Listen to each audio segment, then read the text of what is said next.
Marcos 14, de 12 a 26, diz assim a palavra de Deus: no primeiro dia da festa dos pães ázimos, quando sacrificavam a Páscoa, disseram-lhe os discípulos: aonde queres que vamos fazer os preparativos para comer a Páscoa?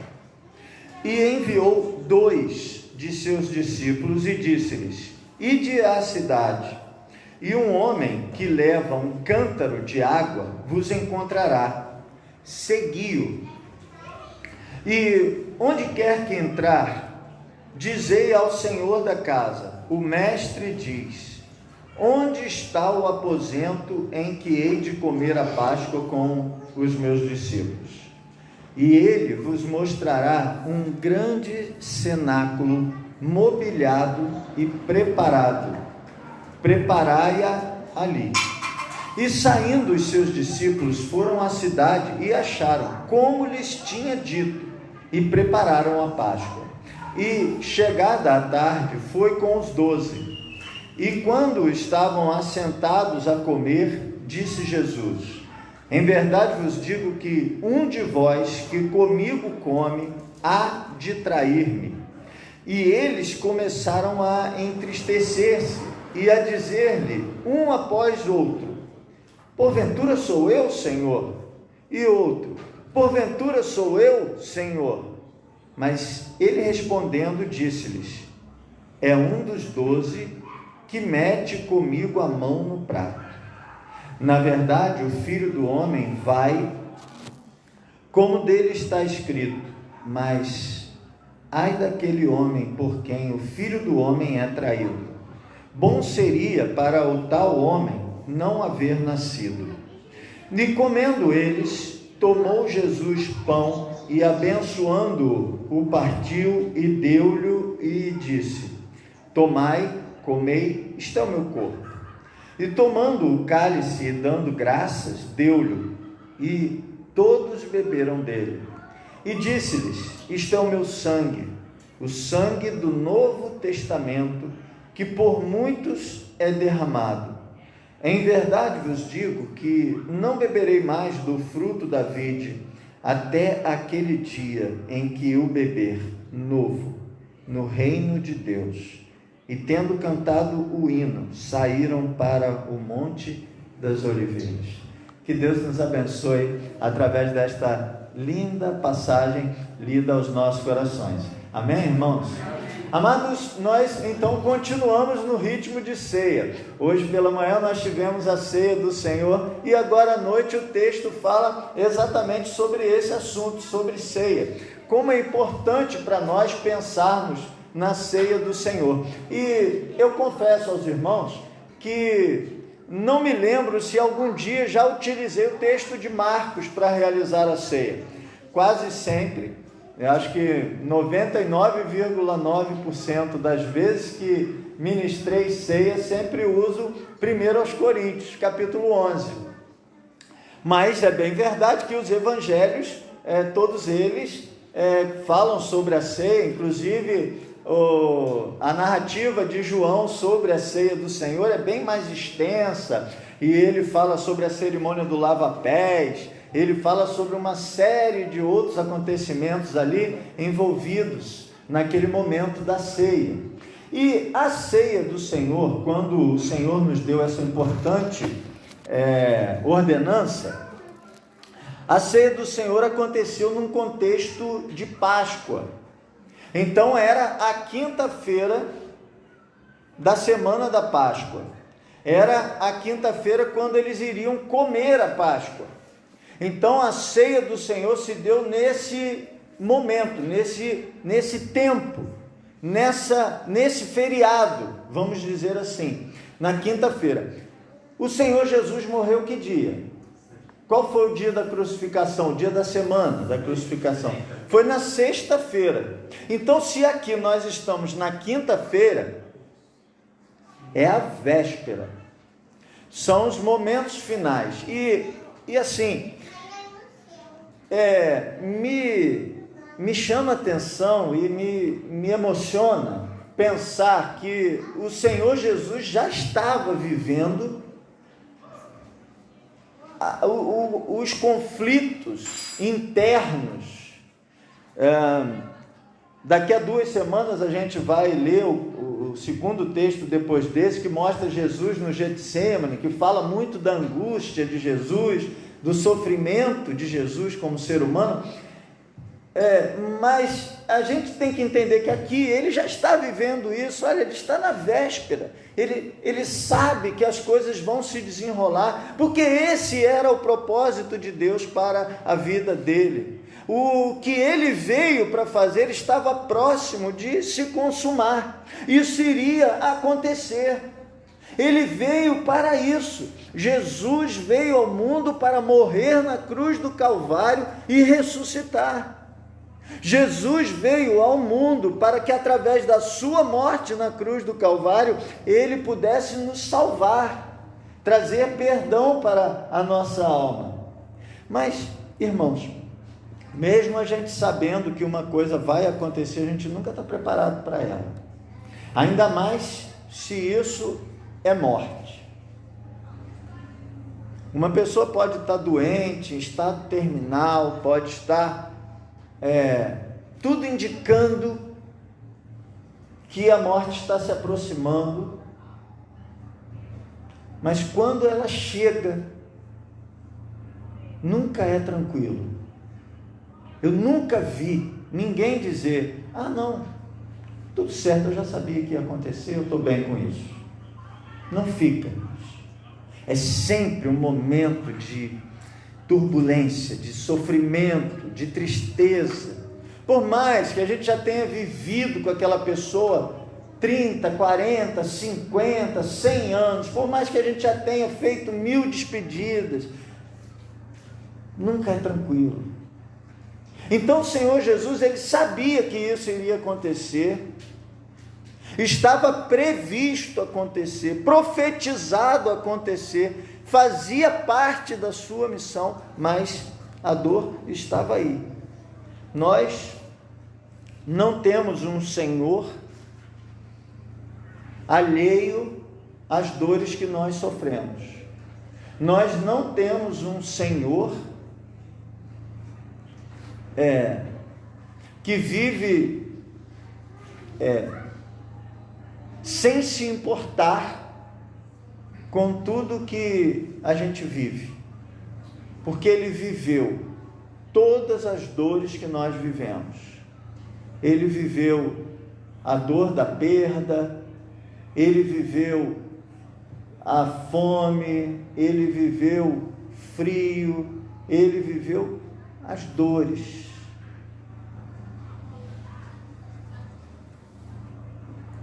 Mas aí, nesse momento de angústia, de dor, de sofrimento,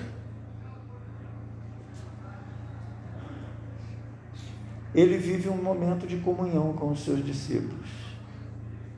E esse é o grande significado da ceia, quando ela foi instituída. A comunhão de Jesus com os seus discípulos. Depois o apóstolo Paulo acrescentou outras coisas. Mas pensa, Jesus está vivendo a angústia, a dor, o sofrimento, mas antes ele senta com os seus discípulos, ele senta com a igreja e ele vai ter uma refeição com a igreja. Ele vai ter um momento de comunhão, de acolhimento, de acalento. Como a comunhão com os irmãos faz bem ao nosso coração. Como isso é importante e maravilhoso. Talvez nenhum outro tema doutrinário tenha sido alvo de mais discussão do que a ceia. Você sabia disso? Mais discussão do que a doutrina do Espírito Santo tem a doutrina da ceia do Senhor. A teologia discutiu isso em todo o tempo. Toda a história da igreja houve discussão da ceia do Senhor. Nós tivemos a série O que é ser batista, nós falamos sobre a história do cristianismo. Quando nós passamos na Reforma, nós vimos grandes nomes da Reforma e cada um pensava de um jeito. Lutero pensava de um jeito sobre a ceia, Calvino pensava de outro jeito sobre a ceia, Zwinglio pensava de outro jeito sobre a ceia. Tem gente que vai dizer assim, na hora da ceia, o pão deixa de ser pão, o vinho deixa de ser vinho. O pão se transforma no corpo de Jesus e o vinho se transforma no sangue de Jesus. Por isso que na hora da ceia ninguém pode mastigar a ceia, porque senão você estaria mastigando o corpo de Jesus e dando a ele mais sofrimento. Aí, isso Lutero falou. Aí o outro vai e diz assim, não, nada disso. Nada disso. A ceia não é isso. A ceia é assim, existe uma conexão de Jesus com os elementos. O pão continua sendo pão, o vinho continua sendo vinho, mas Jesus está conectado com aqueles elementos e por isso eles conferem uma graça. Aí o outro vai dizer assim, não existe essa conexão, mas existe uma graça. Porque como Paulo disse, escrevendo aos Coríntios, que se você comer e beber indignamente, você sofre uma pena por causa disso, então o contrário também é verdade. Se você comer e beber dignamente, você recebe graça por causa disso. E aí nós vamos nesse aspecto fechar entre os reformadores com Zwinglio. Zwinglio vai dizer assim, não, a ceia é um memorial. A ceia é um memorial. Por isso está escrito, em memória de mim. Quando nós lemos lá 1 Coríntios, em memória de mim. E a ceia é para lembrar do sacrifício de Cristo. Todas as vezes que beberdes, anunciais a minha morte. Então nós nos lembramos disso. Sabe, irmãos, eu penso que essa discussão toda que houve, ainda há, e há pessoas que pensam diferentes ainda hoje, essa discussão toda é porque as pessoas acham que a ceia ser só para lembrar é pouco. As pessoas acham, não, tem que ter um negócio mais aqui, para Jesus ter se dado o trabalho de fazer disso uma ordenança, tem que ter uma coisa a mais. Então ele está ali, ele virou, não sei o que, transformou. Irmãos, é pouco. Sentar-se à mesa do Senhor, lembrar do sacrifício que Ele fez por mim, lembrar da comunhão que eu tenho com Jesus, da comunhão que eu tenho com os meus irmãos. Você acha pouco? Lembrar de tudo isso, ter símbolos que te fazem lembrar de tudo isso que aconteceu. E aí quando a gente come o pão na ceia e a gente mastiga o pão, a gente se lembra do corpo de Jesus que foi moído por nós. A gente se lembra do corpo de Jesus que foi dilacerado por nós. Quando a gente bebe o cálice, a gente se lembra do sangue de Jesus tingindo a cruz do Calvário, sendo derramado no madeiro para perdão dos meus pecados. Ora, irmãos, isso não é pouco. Então o Senhor Jesus senta-se à mesa com os seus discípulos para ter esse momento de comunhão, esse momento de acolhimento com eles. Vamos ao texto e vamos ver como que isso tudo ocorre, como que Marcos faz a sua narrativa sobre a ceia do Senhor. Vamos tirar algumas lições do que Marcos está nos mostrando, daquilo que nós estamos lendo. Eu acho que a principal lição que a gente tira desse texto aqui é a importância da comunhão para as nossas vidas. Eu sempre gosto de imaginar, de lembrar que tem gente que pensa que dá para ser crente solo, aquele crente sozinho. Quando a gente lê um texto como esse, a gente percebe nitidamente, não dá para ser crente sozinho.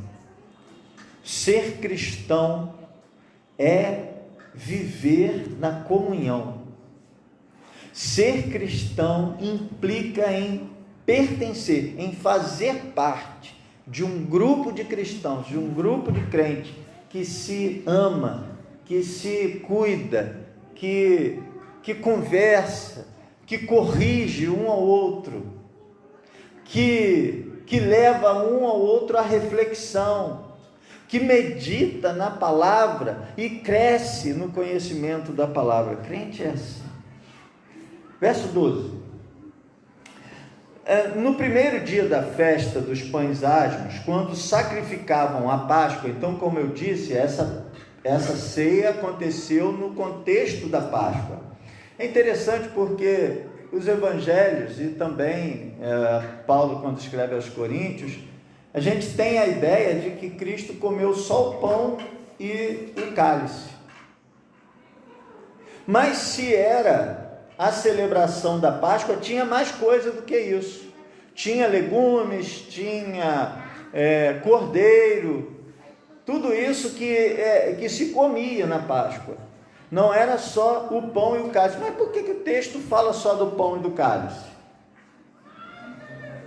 Porque está mostrando para a gente a ceia, porque senão a ceia do Senhor ia ser a gente teria que fazer... Não ia dar nem para fazer na pandemia, né? Então, eles estavam ali comendo a Páscoa, naquele momento ali de preparativos. Disseram-lhe os discípulos: aonde queres que vamos fazer os preparativos para comer a Páscoa? Nós já vimos, eles tinham acabado de estar na casa de um ex-leproso, né? Lá em Betânia, o Simão. Eles tinham acabado de sair da casa de Simão, e aí os discípulos perguntaram: Senhor, onde nós vamos comer a ceia? Será que nós... a ceia de Páscoa. Será que nós vamos comer na casa de Simão? Será que nós vamos comer na casa de Lázaro, Marta e Maria? Onde será que o Senhor pretende comer a ceia? Porque isso acontecia. Inclusive, o texto da instituição da ceia, ele fala assim: olha, se a família for pequena para um cordeiro, para que não haja desperdício, porque não pode sobrar nada. Claro, eles não tinham geladeira, seria difícil. Então, como não pode sobrar nada, no final tem que queimar tudo, até virar cinza. Então, se a família for pequena, chama outra família para comer junto. Isso era uma coisa também que acontecia. Como Jesus estava ali, não estava a família dele, os discípulos também estavam sem a família. Lembre-se que Jesus e os discípulos eram da onde?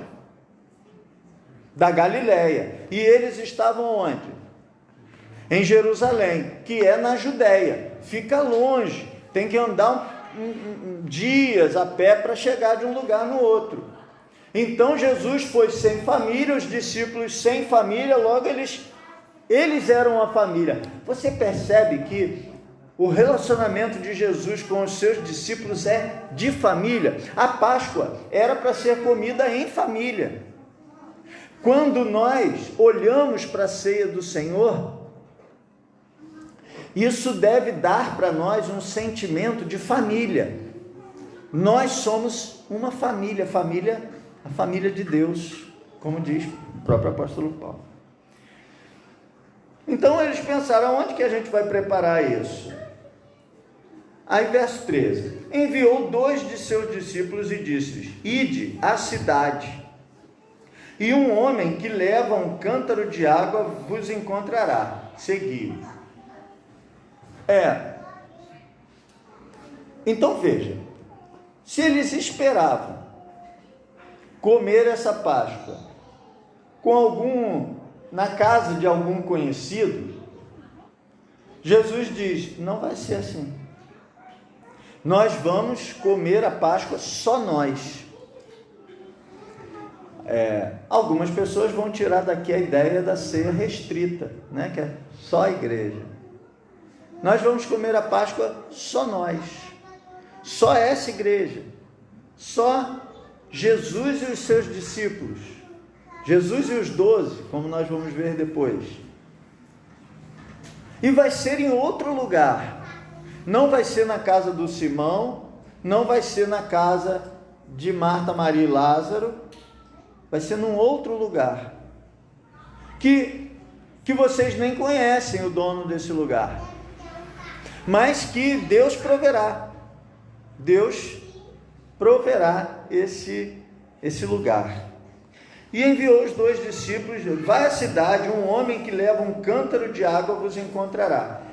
A cidade estava como nesse tempo? Cheia. A cidade estava igual assim, ó, São Pedro da Aldeia, no período das férias. Quando está tudo normal, obviamente. Nesse tempo não vale. Não tem que a população da cidade aumenta 5, 6 vezes ou mais? A cidade de Jerusalém estava assim. E na Páscoa, todo mundo precisava arrumar um lugar para comer a Páscoa. Pensa bem, era um feriado. Era uma romaria, era um período assim, de deslocamento das pessoas que tinham ascendência judaica de todos os lugares, virem para Jerusalém para comer, para passar a Páscoa lá. Quando eles chegavam em Jerusalém para passar a Páscoa, pensa bem, eles alugavam a casa de um, alugavam a casa de outro, alugavam a casa de outro, e a Páscoa precisava de um lugar próprio para isso, porque precisava ter uma mesa, eles usavam umas almofadas assim para sentarem, eles não sentavam em cadeiras como nós, mas eles usavam muito almofadas, então eles tinham que ter esse lugar preparado, um mobiliário para isso. E era difícil encontrar isso. É igual você procurar igual aconteceu com Maria e José quando foram para Belém na época do censo. Eles chegaram em Belém e não acharam hospedagem, não acharam lugar para passar a noite. Por isso que Jesus nasceu numa estrebaria. A mesma coisa é aqui. Jerusalém estava cheia, Jerusalém estava lotada, as casas de aluguel estavam alugadas, e era normal mesmo, as pessoas que vinham de fora alugavam uma sala preparada para fazerem a ceia da Páscoa. Era esperado. Eu fico até imaginando assim, aqueles caras que as pessoas que alugam casas, né, já tinha esses lugares preparados. Então você vai encontrar uma pessoa, um homem, levando um cântaro de água. Havia muitos homens carregando água o tempo todo. Imagina você, não tinha água encanada. E imagina os donos dessas casas alugadas tendo que levar água para lá e para cá, né? Pegar água no poço, no tanque, e levar para os seus inquilinos e para suas casas e tudo mais. Então tinha homem circulando com água, mas normalmente os homens não andavam com cântaros, eles andavam com odres, por uma razão muito simples: o cântaro, se cair no chão, quebra, porque ele é um vaso de barro. E o odre é uma espécie de uma bolsa de couro. Se cair no chão, pega do chão, joga nas costas, vida que segue. Então, normalmente, eles carregavam água em odre e não em cântaro. Então, aqui tem um detalhe. Jesus diz: você vai chegar na cidade, você vai encontrar um homem carregando um cântaro de água. Siga-o. Verso 14: e onde quer que entrar, dizei ao Senhor da casa. Então, quando eles encontrassem um homem com um cântaro, era para eles dizerem o quê? Nada. Encontrou o homem com o cântaro, vai atrás dele. Essa era a ordem, o comando. Quando ele, onde quer que entrar, então, quando ele chegar em casa, aí você diz ao Senhor da casa. O mestre diz: onde está o aposento em que hei de comer a Páscoa com os meus discípulos? Então, quando ele chegar em casa, você simplesmente vai perguntar para ele: aonde está o cenáculo? Não, onde está o aposento?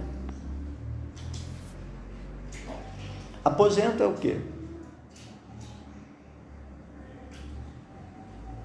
O que a gente chama de aposento? Fulano está nos seus aposentos. É quarto. Então eu vou, olha, aonde que está o quarto?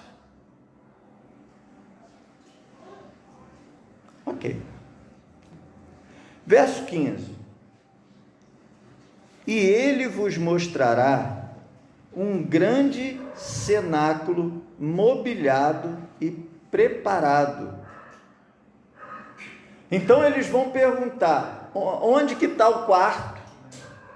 Mas o homem não vai responder um quarto, o homem vai responder um cenáculo. Cenáculo é assim, é o segundo andar da casa.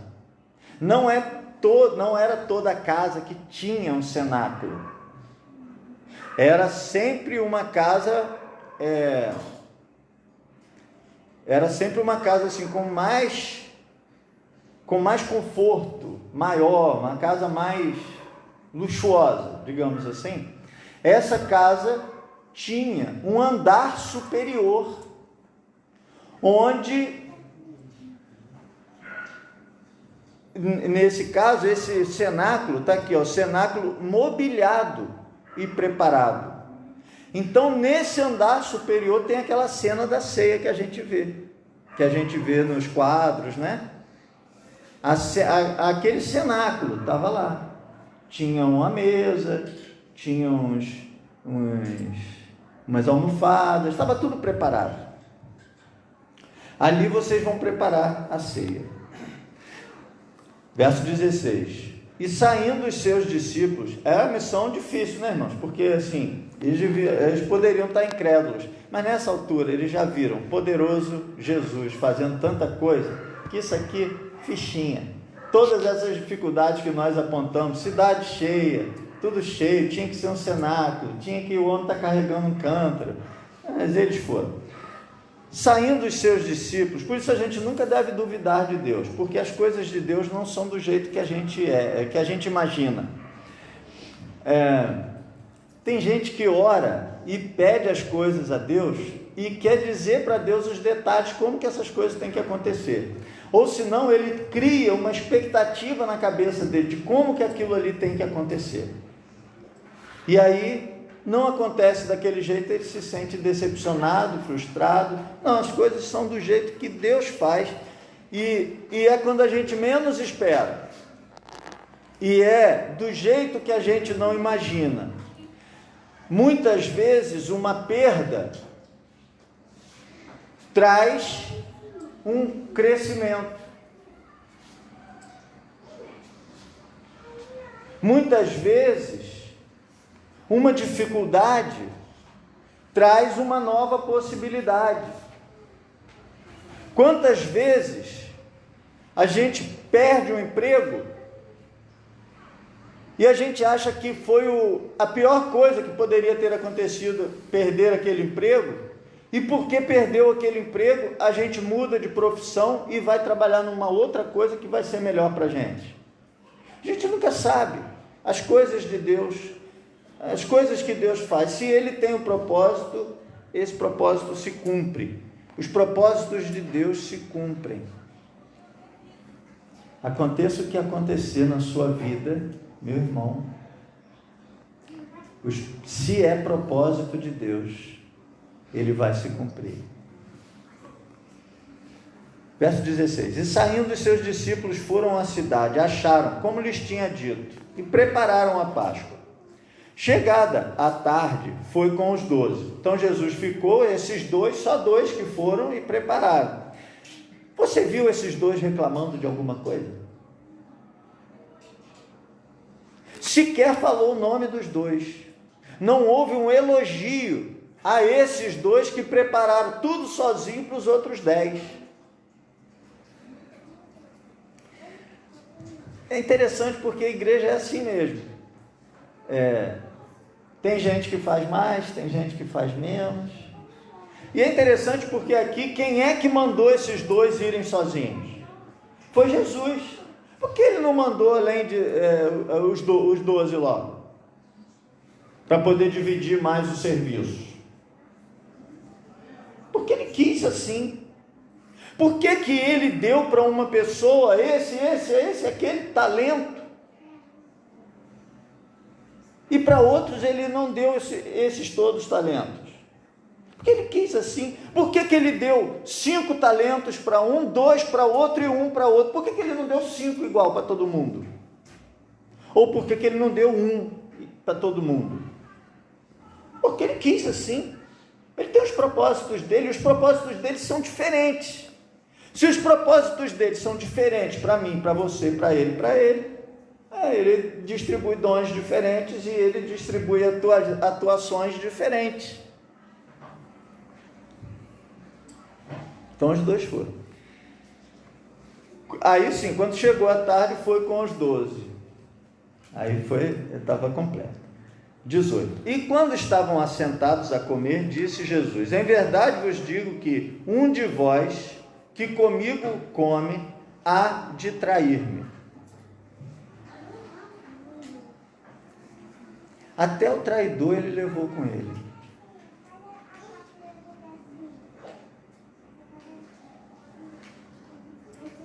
Por que ele levou o traidor com ele? Para aquele momento de comunhão, irmãos.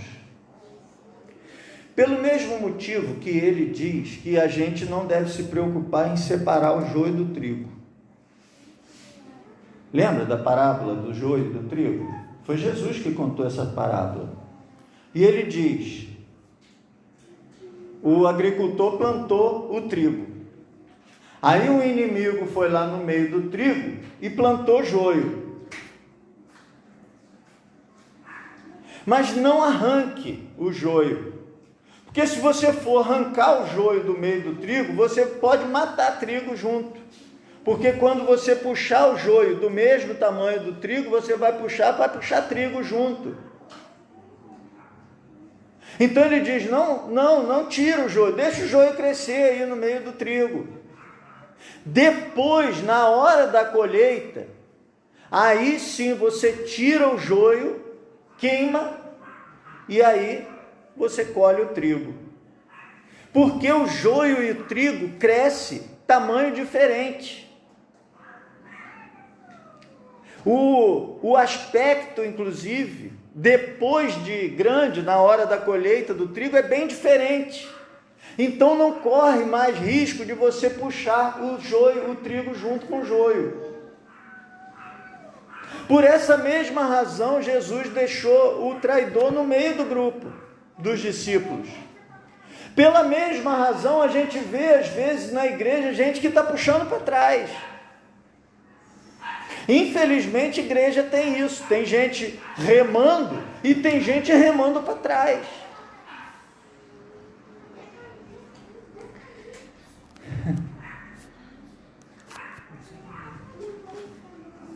Tem ou não tem, irmãos?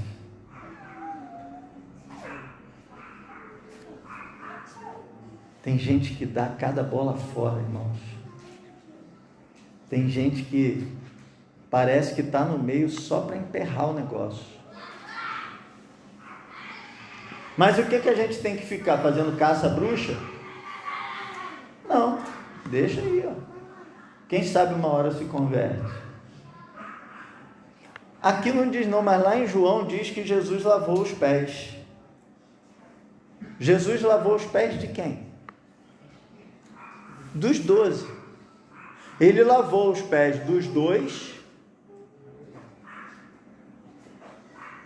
lavou os pés dos outros 10 e os pés de Judas estavam juntos.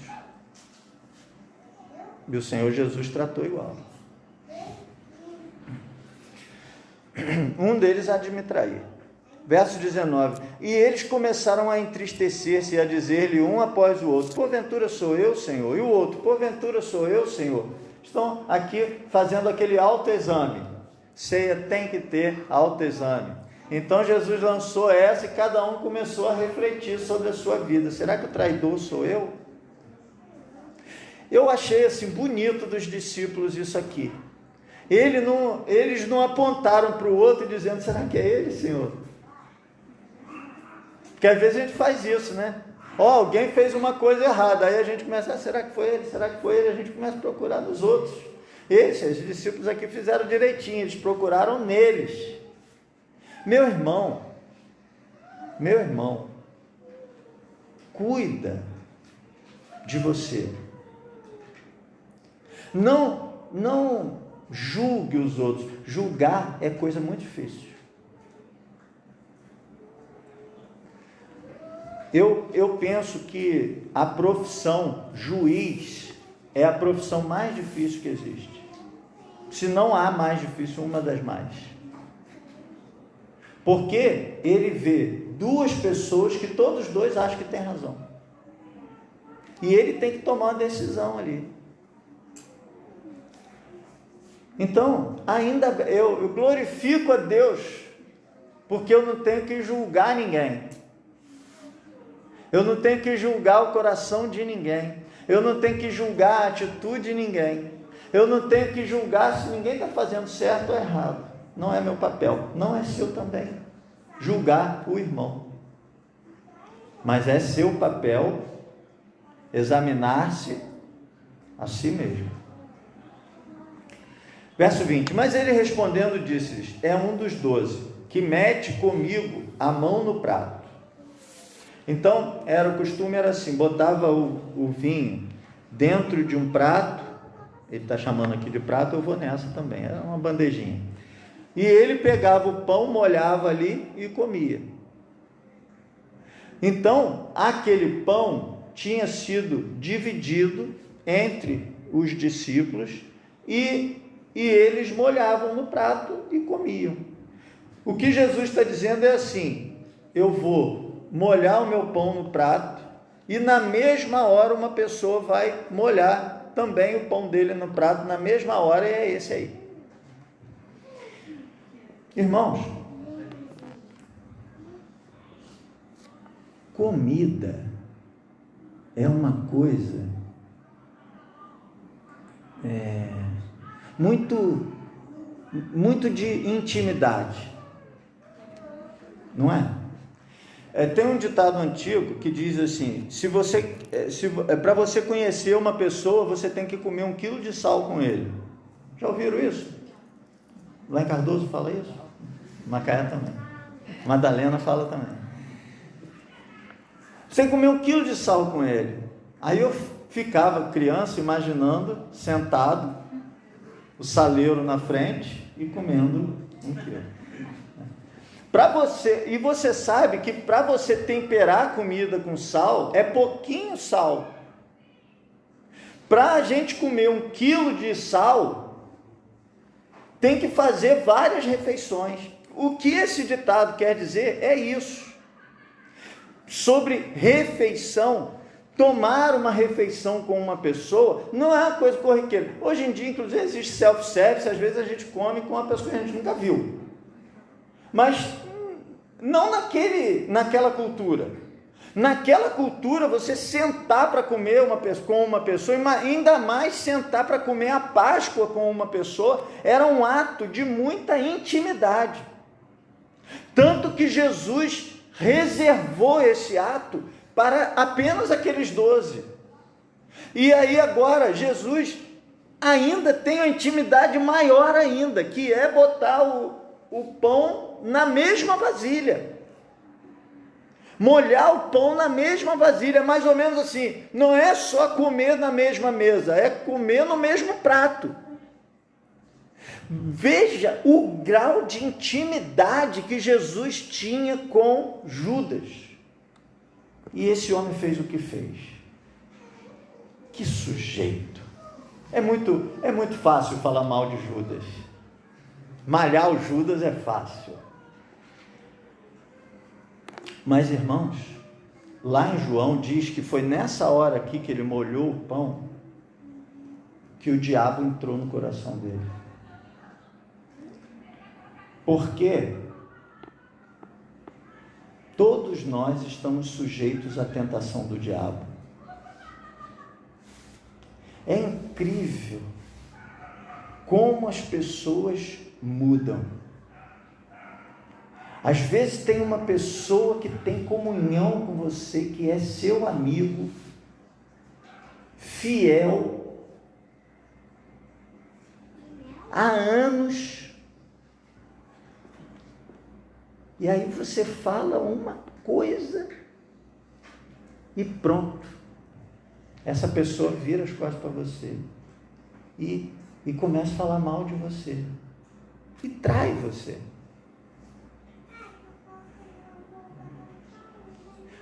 O inimigo, ele está aí exatamente para isso. Sabe por quê, irmãos? Porque a comunhão da igreja incomoda o inimigo. Porque ele sabe que se a igreja fortalecer a comunhão, se a igreja estiver forte na comunhão, ela avança. Ela ganha almas para Jesus. Se a falta de comunhão, se a inimizade não atrapalhar a igreja cresce, porque a palavra é verdade. Então, ele se incomoda com isso. Se um visitante chega na igreja, você fez uma luta danada para convidar um visitante e trazer na igreja. Se ele chegar aqui na igreja e ele vê que os irmãos é tudo falsidade, tudo inimizade um com o outro, você acha que ele volta? Volta nada. Se tem uma coisa que atrapalha a igreja, é falta de comunhão. O que atrapalha a igreja, às vezes, não é a qualidade, não é a pregação, às vezes é a falta de comunhão que atrapalha tudo. O pastor está falando uma coisa, a igreja está falando outra.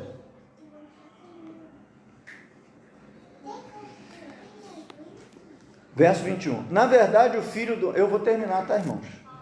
Estou terminando.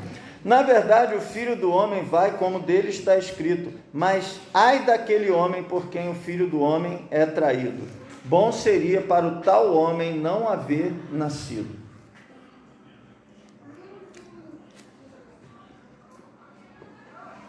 A crucificação de Jesus, como eu falei no começo, fazia parte do propósito de Deus. A traição aconteceu para tornar possível o cumprimento dessa missão de Jesus. Aquilo ali teria que acontecer, mas não é porque teria que acontecer que é prestígio para quem fez. Tem um ditado que as pessoas dizem: Deus escreve certo por linhas tortas. Não, Deus não escreve certo por linhas tortas, as linhas de Deus são sempre certas. Mas, se nós pensarmos nesse ditado assim, guardadas as proporções, a gente vai entender assim: Deus às vezes usa de meios que não são, que levam em consideração os erros humanos para promover o reino. Por exemplo, Paulo e Barnabé eram amigos, fizeram a primeira viagem missionária juntos. O sobrinho de Barnabé estava junto também, João Marcos, e eles fizeram essa primeira viagem missionária, ganharam almas para Jesus, uma beleza, uma coisa linda. Aí eles voltaram. Aí, só que no meio da viagem missionária da primeira, João Marcos, sobrinho de Barnabé, deu no pé. Achou que estava andando muito, sei lá, alguma coisa que ele não gostou na viagem, enfim, deu uma vontade nele, o texto não diz, né, o que aconteceu, ele só diz o seguinte, que ele abandonou Barnabé e Paulo, que eram mais velhos, sozinhos. Vocês continuam a viagem aí. Ele voltou, ele era mais novo, então ele era tipo um suporte dos dois mais velhos. Quando foi na segunda viagem missionária, Barnabé virou para Paulo e falou assim, vamos nós três de novo? Paulo, não, senhor. Esse João Marcos já deixou a gente a pé, sozinho na primeira viagem, eu vou querer levar ele nada? Mas Barnabé falou, não, mas ele vai dar tudo certo, ele vai voltar mais não. Eu disse, não, senhor, não quero. Aí o texto diz assim, houve não pequena contenda. Eles discutiram, brigaram os dois, ficaram zangados. Aí Paulo falou, tá bom, Barnabé, faz o seguinte, pega João Marcos e vai você com ele. Tá com pena, leva para você. Pega João Marcos, vai você com ele. E ele então chamou Silas, né? E foi fazer a viagem com Silas. Né, Silas? Lembra disso, né? Foi fazer a viagem com Silas. Aí, moral da história, ao invés de ter uma viagem missionária, teve duas. Que briga boa, irmãos. Não, claro que não. Brigar continua sendo errado. Mas Deus se utilizou disso para o seu propósito. Não tem igreja que divide? A igreja deu uma polêmica, zangou irmão com o outro, irmão zangou, não sei o que, o outro diz assim, tá bom, fica vocês aí, eu vou abrir outra igreja ali. Aí sai um grupo e abre outra igreja ali. Aí aquela igreja lá cresce, a igreja aqui cresce, e ao invés de ter uma igreja ganhando alma para Jesus, tem duas. Os propósitos de Deus que a gente não entende. É certo dividir igreja, irmãos? Não, claro que não. Mas acontece. E Deus é soberano. E Ele se utiliza de todas as coisas. Verso 22. Comendo ele. Aqui eu vou passar um pouquinho rápido, porque esse aqui os irmãos estão careca de saber. Comendo eles, tomou Jesus pão e abençoando-o, o partiu e deu-lhe e disse, tomai e comei, isto é o meu corpo. Tomando o cálice, dando graças, deu-lhe, e todos beberam dele. Disse-lhes, isto é o meu sangue, o sangue do Novo Testamento. Aqui eu gostaria de ter um tempinho para falar com os irmãos, mas vou falar bem rápido. Novo Testamento quer dizer o seguinte, um novo pacto, um novo acordo. Qual era o antigo acordo? O antigo acordo era o acordo da lei.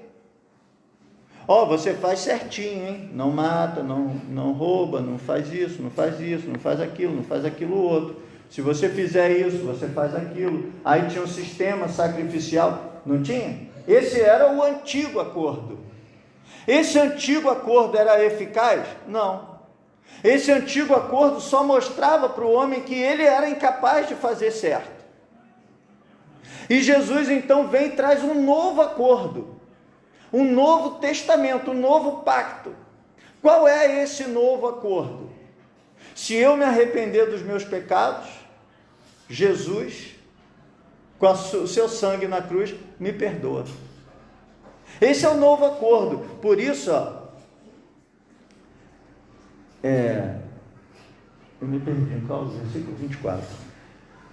E disse, esse é o meu sangue, o sangue do novo acordo, que por muitos é derramado. Em verdade vos digo que não beberei mais do fruto da vide, até aquele dia em que o beber, novo no reino de Deus. Aqui eu quero concluir a nossa mensagem de hoje. O nosso Senhor Jesus nunca mais tomou o cálice da ceia.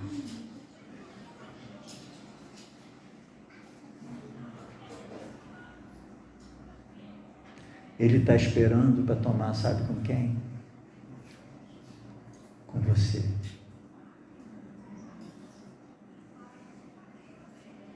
Essa comunhão a gente vai ter com Ele. Depois desses 12 aqui, os próximos somos nós. Amém? Isso é um privilégio, irmãos, isso é uma graça, isso é uma bênção, assim, inominável a gente pensar numa coisa dessa. O prestígio que Jesus está dando para mim e para você. Ele não diz, eu vou tomar com meu pai, eu vou tomar, não. Eu vou tomar no reino de Deus. Ele vai tomar comigo, com você. Esse é o privilégio. Tendo cantado o hino, saíram para o Monte das Oliveiras. Eu até gostaria de cantar um hino, só que o tempo já está muito avançado e a gente vai cantar esse hino quarta-feira. Tá bom? Que Deus te abençoe, meu irmão, que você esteja bem preparado, assim como aquele cenáculo estava preparado para receber Jesus na ceia, que você esteja preparado para participar da ceia com o Senhor Jesus, lá na glória, quando nós nos encontraremos com Ele e com todos os nossos irmãos, para participar dessa comunhão. Que Deus te abençoe, em nome de Jesus.